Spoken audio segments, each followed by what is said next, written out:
રાજકોટમાં લોધિકા સંઘની ચૂંટણીમાં રસાકસીનો જંગ જોવા મળ્યો। 36માંથી અત્યાર સુધી 12 ઉમેદવારો દ્વારા ફોર્મ પણ પરત ખેંચવામાં આવ્યા। વિજય સખિયા અને પૃથ્વીરાજસિંહ જાડેજા વચ્ચે પણ રસાકસી જોવા મળી। એટલે કે આ વર્ચસ્વની ચૂંટણી છે। એક બાજુ જયેશ રાદડિયા તો બીજી બાજુ પૂર્વ મંત્રી અરવિંદ રૈયાણી છે તેનું જૂથ મેદાને છે। અને જે રાજકોટ લોધિકા ચૂંટણી છે તેમાં જ્યારે ઉમેદવારી કરવાની હતી ત્યારે લગભગ 36 જેટલા લોકોએ છે તે પોતાની દાવેદારી છે તે નોંધાવી હતી। એટલે કે 36 બેઠકો ઉપર દાવેદારી થઈ હતી। હવે જયેશ રાદડિયા જૂથે કેટલું મેદાને પડે છે? આ ચૂંટણીની જે લડાઈ છે તે ચેરમેનની ખુરશીની છે। ચેરમેનની ખુરશી ઉપર કોણ બેસે છે, કયા જૂથનો વ્યક્તિ બેસે છે તે પણ જોવાનું રહેશે। રાજકોટમાં લોધિકા સંઘની ચૂંટણીમાં રસાકસીનો જંગ જોવા મળ્યો। 36માંથી અત્યાર સુધી 12 ઉમેદવારો દ્વારા ફોર્મ પણ પરત ખેંચવામાં આવ્યા। સાથે જ 9 બેઠકો બિનહરીફ પણ જાહેર કરવામાં આવી। લોધિકા તાલુકાની તમામ 5 બેઠકો પણ બિનહરીફ જાહેર કરવામાં આવી। રાજકોટ તાલુકાની 6 બેઠકો હજુ પણ બિનહરીફ જાહેર થવાની બાકી છે।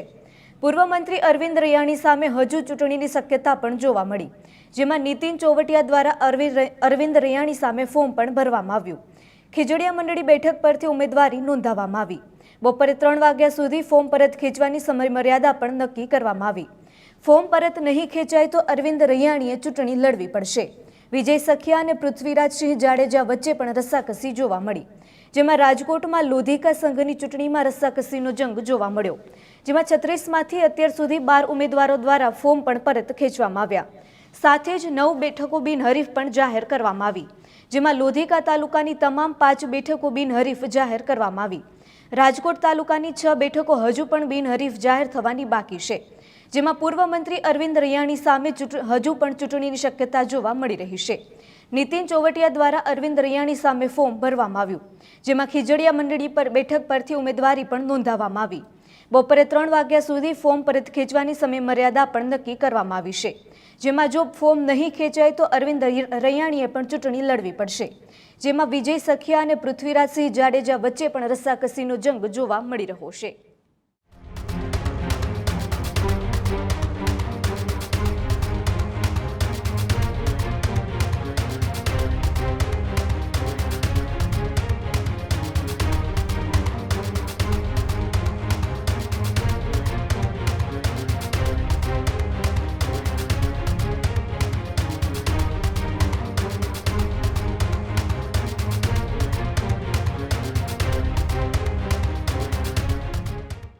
રાજકોટમાં લોધિકા સંઘની ચૂંટણીમાં રસાકસીનો જંગ જોવા મળી રહ્યો છે, જેમાં રાજકોટ તાલુકાની 6 બેઠકો હજુ પણ બિનહરીફ જાહેર થવાની બાકી છે।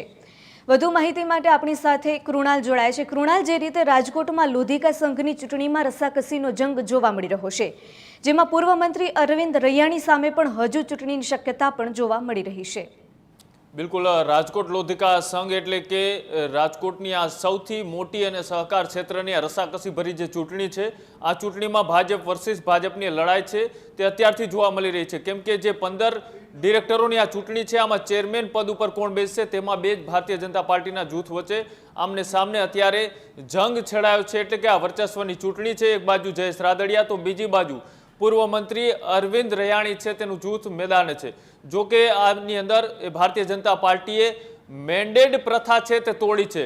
જે CR પાટીલે ભારતીય જનતા પાર્ટીમાં મેન્ડેટ પ્રથાની શરૂઆત સહકાર ક્ષેત્રમાં કરી હતી, તે મેન્ડેટ પ્રથા પણ અહીંયા ક્યાંક ને ક્યાંક તૂટતી દેખાઈ હતી। કેમ કે ભારતીય જનતા પાર્ટીના જ કેટલાક નેતાઓ સામને ચૂંટણી લડવાની તૈયારીઓમાં હતા અને ભારતીય જનતા પાર્ટીના જ જે આની અંદર સંકળાયેલા આગેવાનો, નેતાઓ અને સહકારી ક્ષેત્રના લોકો છે તેને આની અંદર સીધી રીતના ઇન્વોલ્વ છે તે જોવામાં આવી રહ્યું છે। કેમ કે જે પૂર્વ મંત્રી અરવિંદ રૈયાણી અને પૂર્વ મંત્રી અને ધારાસભ્ય એવા જયેશ રાદડિયા વચ્ચે આ વર્ચસ્વની લડાઈ ફરી એક વખત જોવા મળી રહી છે। અને જે રાજકોટ લોધિકા ચૂંટણી છે તેમાં જ્યારે ઉમેદવારી કરવાની હતી ત્યારે લગભગ 36 જેટલા લોકોએ છે તે પોતાની દાવેદારી છે તે નોંધાવી હતી। એટલે કે 36 બેઠકો ઉપર દાવેદારી થઈ હતી અને સાથે સાથે પહેલા દિવસથી જેવું લાગતું હતું કે 8-10 બેઠક છે તે બિનહરીફ થશે, બાકીની બેઠકો ઉપર છે તે રસાકસી ભર્યો જંગ જોવા મળશે। અત્યાર સુધીની વાત કરીએ તો એ 12 જેટલા ઉમેદવારોએ પોતાનું ઉમેદવારી પત્રક છે તે જે ભર્યું હતું એ પાછું ખેંચી લીધું છે। એટલે કે 9 બેઠક છે તે અત્યાર સુધીમાં બિનહરીફ થઈ ચૂકી છે અને હજી આગામી દિવસોમાં કેટલી બેઠકો બિનહરીફ થાય તેવા પ્રયાસો એ પક્ષ દ્વારા અને સહકારી આગેવાનો દ્વારા કરવામાં આવી રહ્યા છે, પણ સૌથી ચર્ચાસ્પદ નામ એટલે કે જયેશ રાદડિયા અને તેમની સામે ચૂંટણીના મેદાનની અંદર વર્ચસ્વની લડાઈમાં ઉતરેલા પૂર્વ મંત્રી અરવિંદ રૈયાણી જૂથ છે તે આમાં ખૂબ સક્રિય છે. અરવિંદ રૈયાણી એવું ઈચ્છતા હતા કે આ ચૂંટણીમાં તેઓ પણ બિનહરીફ થાય, પણ અત્યારે તેઓની સામે ચૂંટણીનો જંગ એ ખેલાઈ રહ્યો છે. ચૂંટણીના મેદાનની અંદર સામે જે નીતિન ચોવટિયા છે તેમને ઉમેદવારી કરી છે ને તે પણ ફોર્મ પરત ખેંચવાના મૂડમાં નથી, એટલે કે નીતિન જે ચોવટિયા છે તેમને પૂર્વ મંત્રી અરવિંદ રૈયાણી સામે ચૂંટણીનો જંગ છે તેમાં મેદાનમાં રહેવાની વાત કરી છે.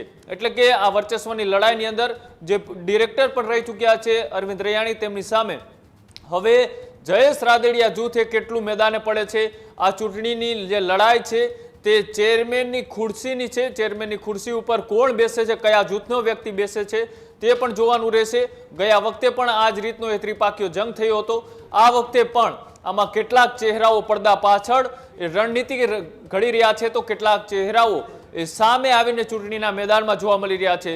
જોવાનું રહેશે કે રાજકોટ લોધિકા સહકારી ક્ષેત્રની આ ચૂંટણીનું મતદાન જ્યારે 8 સપ્ટેમ્બરે છે, 8 સપ્ટેમ્બરે મતદાન પૂરું થયા બાદ જ્યારે મતપેટીઓ ખુલે છે ત્યારે કયા પક્ષનો એટલે કે કયા જૂથનો અહીંયા દબદબો છે તે જોવા મળે છે, એ જોવાનું રહેશે. ખેડૂત ભાઈઓ છે ખેતરમાં ડ્રોન ઉડાવતા હોય છે ત્યારે આપણે એક પ્રશ્ન સતાવતો હોય છે કે જે આપણે અત્યાર સુધી જીપીએસ ટેકનોલોજીવાળા ડ્રોન વાપર્યા છે, જેથી કરીને મોબાઈલ ટાવર છે અથવા તો હાઈ ટેન્શન લાઇન પસાર થતી હોય, કોઈ વૃક્ષો હોય, ત્યારે જે જીપીએસ ટેકનોલોજીવાળા ડ્રોન છે એમાં ટકરાય અને ટ્રેસ થાય છે. પણ એગ્રીઓન લાવ્યું છે GNSS ટેકનોલોજી ડ્રોન, જેથી કરીને એ ડ્રોન છે એ કોઈ જગ્યાએ ટકરાય નહીં, પોતાની રીતે જ ડિસિઝન લે છે ને મૂવ થઈ જાય છે, જેથી કરીને GNSS ટેકનોલોજી ડ્રોન છે એ વાપરવાનો આગ્રહ રાખો. હજુ સુધી તમે અમારી ચેનલને સબસ્ક્રાઇબ નથી કરી તો અત્યારે જ ન્યૂઝરૂમ ગુજરાતને સબસ્ક્રાઇબ કરો, ફેસબુક અને ઇન્સ્ટાગ્રામ પર ફોલો કરો.